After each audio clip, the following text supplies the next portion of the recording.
প্ৰথম কথাটো হৈছে সমগ্ৰ অসমত ইতিমধ্যে আমাৰ নেতাগৰাকী স্পষ্ট আকাৰে কৈছে অখিল গগৈ ডাঙৰীয়াই যে আমি বিজেপি বিৰুদ্ধে যুঁজিব লাগিব, সকলো বিৰোধী একলগ হ'ব লাগিব আৰু বিৰোধী বিৰুদ্ধে যুঁজিব লাগিব বুলি এই ষ্টেণ্ড প্ৰায় 2টা বছৰ পূৰ্বৰ পৰা আমাৰ নেতাগৰাকীয়ে বাৰম্বাৰ কৈ আহিছিলে। আৰু আমাৰ নেতাগৰাকীয়ে বাৰম্বাৰ কৈছিলে মাৰ্ঘেৰিটা আসনখন ৰাইজৰ দলক অৰ্থাৎ ৰাহুল চেত্ৰী হওক বা ৰূপম ঘোষ হওক বা অন্য কোনোবা এগৰাকী প্ৰাৰ্থী হওক, আপোনালোকে ৰাইজৰ দলৰ ভেটিখনত খুব মজবুত, আপোনালোকে মাৰ্ঘেৰিটাটো এৰি দিব লাগে, বাৰম্বাৰ অনুৰোধ জনাইছিলো আমি।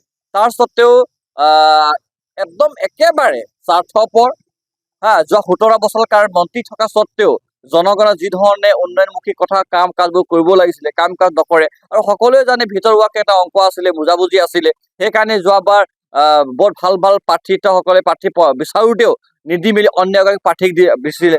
এইবাৰ বেলেগে কাম কৰি থাকোঁতে নিজৰ পুত্ৰক জবৰদস্তি কেৱল মাত্ৰ ভাস্কৰ শৰ্মাৰ লগত ৰাহুল চেত্ৰীৰ যুঁজখন হ'ব, ৰাহুল চেত্ৰী জিকিব বুলি ভোট বিবাদে কৰিব বিচাৰিছিলে। আৰু শেহতীয়া গম পাইছে পুত্ৰটো মোটামুটি 4 নম্বৰ 5 নম্বৰ স্থানটো পাই যাব বুলি, সেইকাৰণে আৰু ভয় আৰু কিছুমান ফাইল খোল খাব বুলি ভয়, ফৰেষ্ট লেণ্ডৰ ক'ৰবাত মাটি দখলৰ ভয়, তাৰ আৰু বহুতো কথা বতৰাবোৰ আছে, সেইকাৰণে তেওঁ গৈছে। কিন্তু মই ভাবো এতিয়া কিন্তু মাৰ্ঘেৰিটা সমষ্টিৰ পৰা কলা ডাৱৰ হৈ তেওঁ থিয় দি আছিলে, এটা ডাৱৰ আঁতৰি গৈছে আৰু এটা ডাৱৰ আহি আছে। সেই ডাৱৰটোক আমি খুব কম 9 এপ্ৰিলৰ দিনা জনতাৰ লগত একলগ হৈ আমি তেওঁকো বিদায় দি দিম। তাৰ পাছত মাৰ্ঘেৰিটাবাসী ৰাইজে মুক্ত মনে কথা ক'ব, নতুন সপোন দেখিব, নতুন সূৰ্য হৈ ওলাই আহিব মাৰ্ঘেৰিটা সমষ্টি, যুৱ প্ৰজন্মৰ সপোনৰ মাৰ্ঘেৰিটা নিৰ্মাণ হ'ব, জ্যেষ্ঠসকল দেখা সপোনৰ মাৰ্ঘেৰিটাবোৰ নিৰ্মাণ হ'ব। গতিকে আমি বাৰম্বাৰ কৈছো যে গৌৰৱ গগৈ ডাঙৰীয়া, মই কৈছিলো আপোনালোকৰ সংবাদ মেলতে, মই কৈছিলো আপোনালোকে ৰিকেপ কৰি চাব, মই তেতিয়াই কৈছো যে চাই থাকিব যি মানুহ কাৰণে আজি মিত্ৰজোঁট হৈ উঠা নাই, সেই মানুহবোৰ কিন্তু বিজেপিলৈ যাব বা গৌৰৱ গগৈ ডাঙৰীয়াৰ পৰা আঁতৰি যাব, কিন্তু আমি তেতিয়াও গৌৰৱ গগৈ কাষত থাকিম বুলি। আৰু এতিয়াও মই গৌৰৱ গগৈ ডাঙৰীয়ালৈ অনুৰোধ জনাইছো, তেওঁ আমাৰ জ্যেষ্ঠ ককাইদেউ দৰে, আৰু এই ভূমিতে তেখেতৰ পিতৃয়ে এটা সময়ত নিৰ্বাচন খেলি মেলি অসমৰ মুখ্যমন্ত্ৰী আসন অলংকৃত কৰিবলৈ সক্ষম হৈছে। গতিকে তেখেতৰ পিতৃক যিধৰণে মৰম চেনেহ মাৰ্ঘেৰিটা সমষ্টিৰ ৰাইজে দিছিলে, সেই মৰম চেনেহটো পদূৰ বোৰ্ডে কেতিয়াও ঘূৰাই নিদিলে, ভাস্কৰ শৰ্মাটো আৰু ঘূৰাই নিদিলে।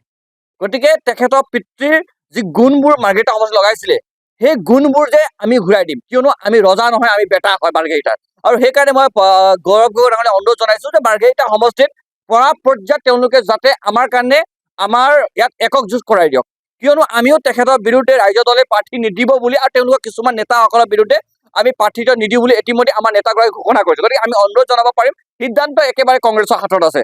আৰু মই পুনৰ এবাৰ কৈছো, আমি ৰজা হৈ নহয় বেটা হৈ কাম কৰিব বিচাৰিছো। গৌৰৱ গগৈ ডাঙৰীয়াক আমি অনুৰোধ জনাইছো, আপুনি এবাৰ মনত পেলাই লওক, আপোনাৰ পিতৃকো কিন্তু মাৰ্ঘেৰিটা সমষ্টিৰ ৰাইজে যথেষ্ট মৰম দিছিলে, সেই মৰমবোৰ আজি আপুনি ঘূৰাই দিবলৈ সময় আহি পৰিছে।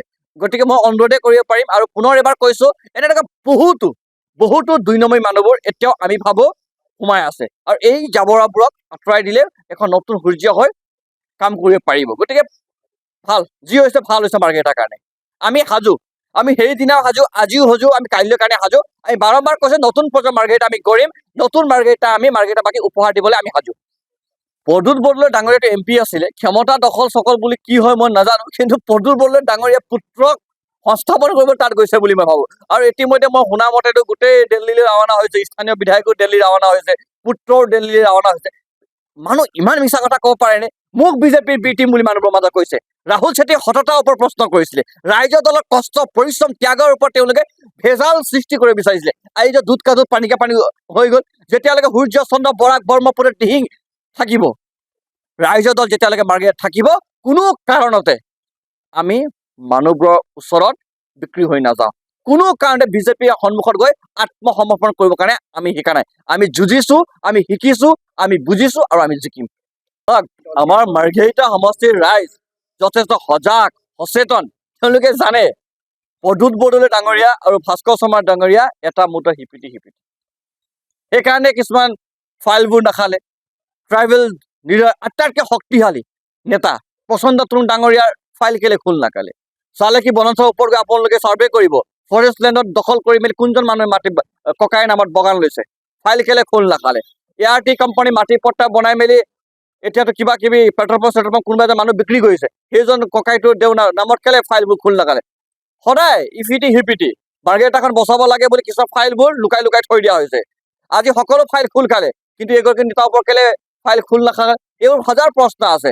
তেখেতে মাৰ্ঘেৰিটা বাকী ৰাইজক হাও লাগিছে, মাৰ্ঘেৰিটাবাসী ৰাইজক চকু লুকুৰাইছিলে, তেখেতে বহুতো পৰিয়ালক ধ্বংস কৰিছে, ৰাজনৈতিকভাৱে হত্যা কৰিছে, সামাজিকভাৱে অৰ্থনৈতিকভাৱে পংগু কৰিছে। এই হাও লাগিছে। আৰু আমি মাৰ্ঘেৰিটা জনতাৰ কাষত থিয় হৈ সততাৰে কৈছো, আমি জনতাৰ লগত আছো। আমি এখন বাধা হৈ থিয় দিম। প্ৰদ্যুৎ বৰদলৈ ডাঙৰীয়া আৰু ভাস্কৰ শৰ্মা ডাঙৰীয়াৰ সন্মুখত আমি বাধা হৈ থিয় দিম। আমাৰ মানুহক আমি তেওঁলোকক গছকি তেওঁলোকৰ ভৱিষ্যত নস্যাৎ কৰিবলৈ মাৰ্ঘেৰিটাত তেওঁলোকৰ মতে ইফাল সিফাল দৌৰাবলৈ নিদিওঁ। মাৰ্ঘেৰিটা কোনো ফুলৰ বুফে নহয় যে তেওঁলোকে য'ত মন যাব তাত লৈ থৈ দিব, যাক মন যাব তাক ঘৰলৈ সজাই দিব। মাৰ্ঘেৰিটা কোনো বাৰ্থডে গিফ্ট নহয় যে কেতিয়াবা প্ৰদ্যুৎ বৰদলৈ কি বোলে পুতেকক গিফ্ট দিব, কেতিয়াবা কোনোবা নেতাক গিফ্ট দিব। এইটো স্বাভিমানী মাৰ্ঘেৰিটা। মাৰ্ঘেৰিটাৰ ইতিহাস আছে। এই ইতিহাসত আমি সোণাৰী আখৰ লিখিব বিচাৰিছো। কোনো নেতাৰ আমি ভৰিৰ তলত আমি মোহাৰি যাবলৈ নিদিওঁ।